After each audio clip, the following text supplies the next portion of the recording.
Welcome to the Slop Farm. Enjoy the video. You'll start by turning Assistivetouch on.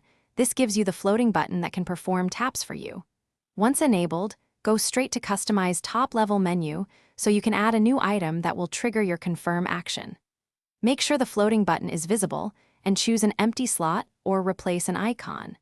This step creates the control you'll use. Don't skip it because it's the foundation for creating a repeatable confirm tap.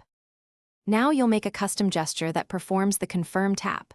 Open Create New Gesture, tap the exact spot where the confirm button appears, and hold any required press length.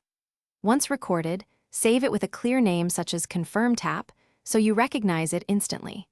Then assign that gesture to the top-level menu slot you prepared earlier. This lets you run the tap without manual precision. It's especially helpful for small buttons or repeated confirmations. When you reach a confirm prompt, open the Assistivetouch menu and select your saved confirm tap. The system will perform the exact tap and complete the action.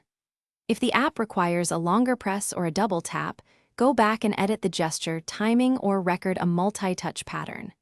If the gesture doesn't work reliably, restart your device, check for updates, and remake the gesture. Those fixes resolve most problems. Make sure the floating button isn't obstructing the interface before trying again. Thanks for watching. Consider subscribing if we helped you today.